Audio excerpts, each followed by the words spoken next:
You guys, I don't believe this. Let's move. Let's move. Look at you. This is the best medicine that I've ever had. Thank you. You know what? I think somebody agrees. Hey, Christina. I got a wig that looks just like your dolly. You want to be part of the fun? Make Mommy feel better? Maybe we shouldn't push it.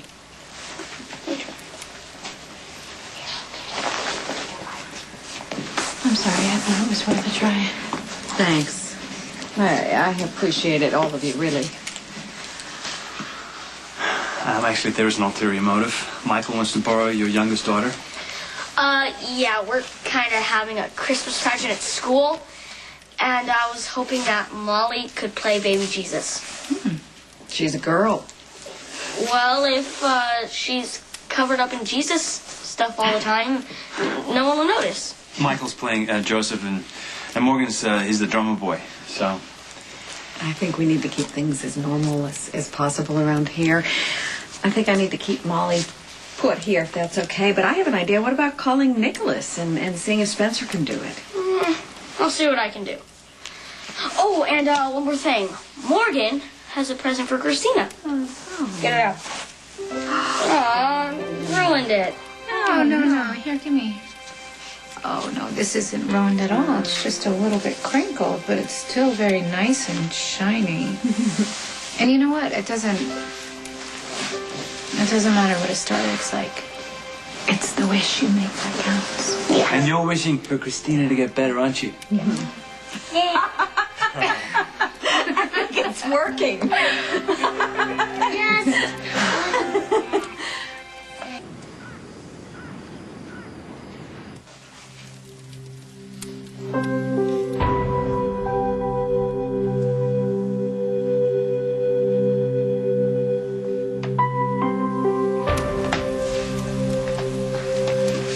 We're gonna hang this star on the tree as soon as we get one, okay?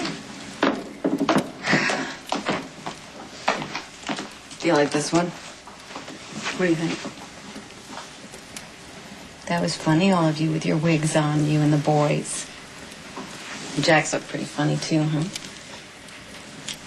You made me feel better about wearing fake hair because you guys look so cute in it. You know what? I have to go to the hospital to have my medicine again, so I'm not going to be home to put you to bed. You'll be sleeping when I come back. So tomorrow, will you help me pick out just the right wig for Mommy? Maybe we can get a flashy one, real red, and we could put a Santa hat on it. What do you think? I love you, baby.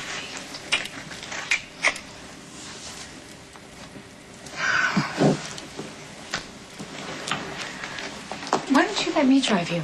That's all right. I'm going to drive myself. No, really. I mean, I'm not gonna want to, bond and stuff. It's just, I'm afraid that, you're gonna be really tired. Okay. I will tell Viola when I grab my bag. Listen, the chemo's going to take a while, and I was thinking maybe I would do some work. I want you to know that I'm not gonna go run off to see Jason. I like it. No, I'm glad we saw Alexis, your room is set up for chemo. Terrific. Let's get this over with. Is it possible we could have a word alone? I take it this is about the judge in my daughter's case? It is, as a matter of fact. Okay, then go ahead.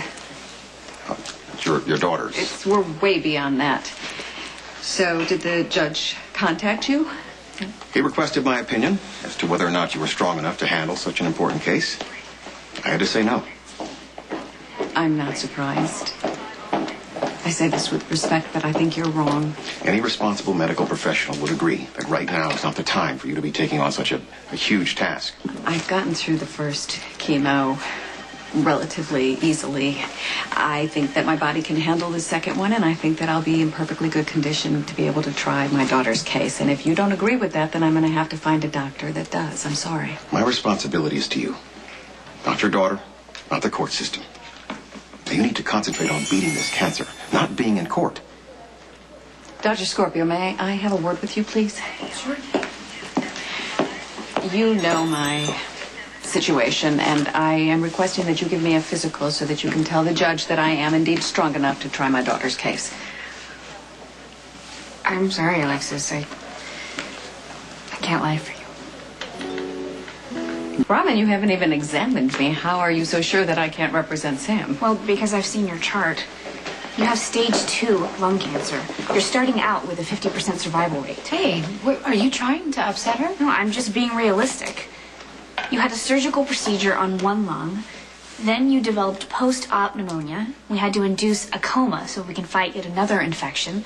Overall, you've been slow to respond to any treatment. And on top of that, you have a lot of stress, which complicates everything. That's enough. You shouldn't be thinking about representing your daughter.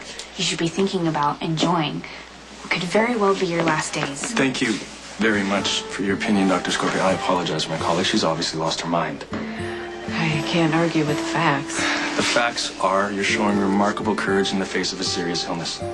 I'm very impressed with your tenacity and determination from the start.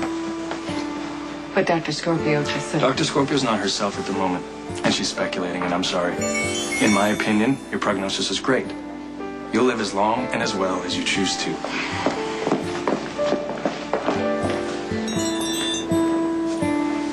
So, Would you like something from the cafeteria?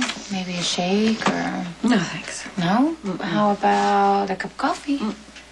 Yeah, I don't mean to be rude, but honestly, what I really need is some time alone because I have to go through all these notes for your defense.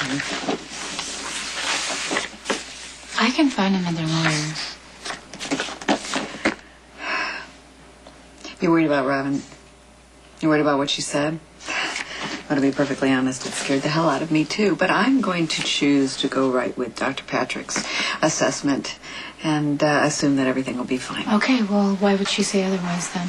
I don't know. Maybe she's having a breakdown, like you said. Then she shouldn't be practicing medicine. I really don't know Robin that well, but I gotta tell you, when I look at her, it's almost like looking at a mirror.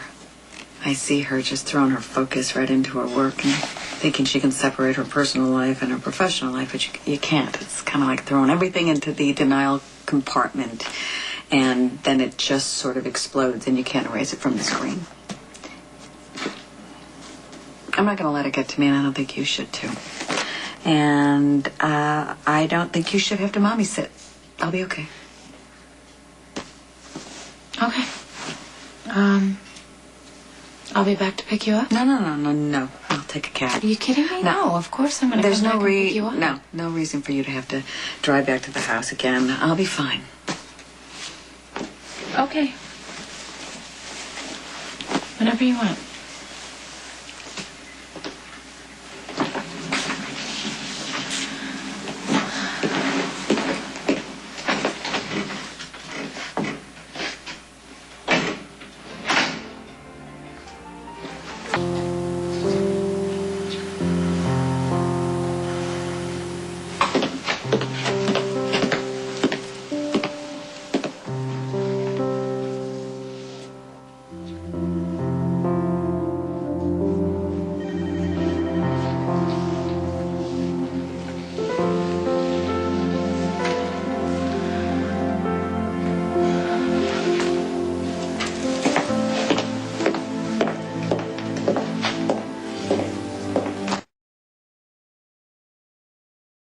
You know, Rick has a very strong case against you, which is no surprise since he made it up from whole cloth. Well, if you're going to frame somebody, you might as well make it airtight. I think the only thing we can do is prove that he had motive to frame you, which would mean telling the jury that you two had sex.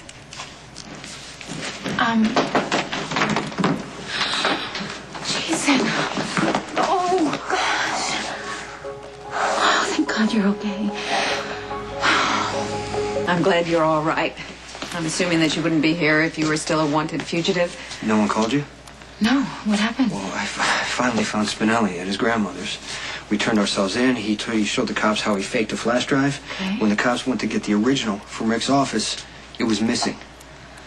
Okay, that's no surprise. Without Rick. the original piece of evidence, there's no case. Right, and the charges against me fell apart. Will they have to drop the charges against me, too? The attorney said the case against you fell apart the minute the evidence disappeared. And before you ask, I did not take it. I wanted to find that evidence so I can prove it was faked. Okay. Did your attorney say anything about Diego's shooting? Yeah, Diego was a parolee. He had a gun. There's evidence he fired it. So Diane thinks that Diane Miller? Yeah, that's right. Jason, that woman is completely immoral. Well, She's for sale. She All right, got released whatever. in 15 minutes, and she thinks she has a strong argument that can prove that Sam acted in self-defense. I think she's being a bit optimistic. Sam did break the law more than once in the past few weeks. She was an armed fugitive. Shots were fired. People suffered. There tends to be a price to pay for that kind of violence. You know what? Let's just see how everything shakes out, okay? I know that you're going through a lot with your chemo and with Christina, and if it would be easier for you, for Diane to take her case, just say the word. Well, that would be Sam's call. I, of course, would like to see it through to its conclusion. I don't want you to feel like you have to do this out of any sort of obligation. I want to see you exonerated. Okay. Okay, if you feel like you're strong enough, then yes, I want you to defend me. Then it's settled. Meanwhile, there is no reason that we need to stay away from each other. I can't think of one single thing.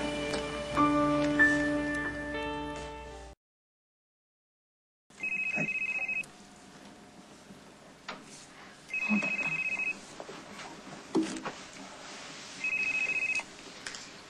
Alexis? Hi, Sam. I'm sorry to disturb you. Christina's not feeling so good tonight, and I thought maybe she could use a distraction. A visit from her sister. Okay, I'll be right there. Hey. What happened? She walked in on Rick and I having a pretty bad argument. Wow. Now that probably scared you, huh?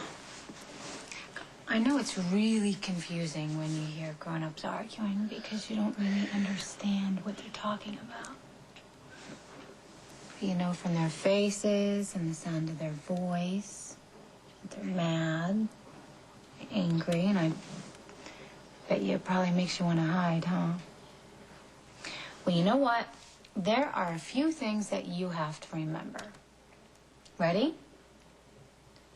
First, when Mommy and Daddy Rick argue, it has nothing to do with you. And second, don't tell Mommy this, but she's not perfect. She's allowed to get scared. And she's allowed to get angry. But you have to remember, through all that, Mommy still loves you so, so, so, so much. Okay?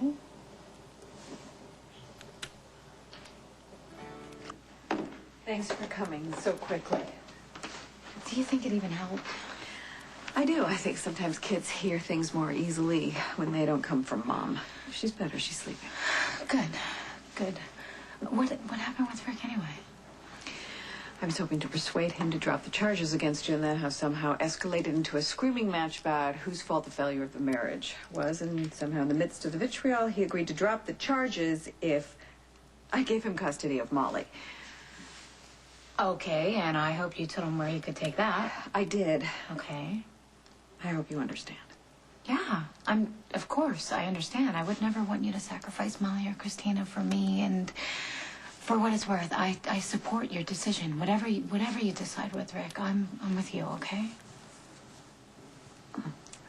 Irony is interesting, isn't it? All the time, all summer long, I worried that the violence that surrounds Jason would harm you, and it's Christina that ended up getting hurt. You do know that I would give anything if that hadn't happened. Oh, you know, Sam, violence isn't neat and tidy. You can't plan for it or choose who's going to witness it or bear its scars.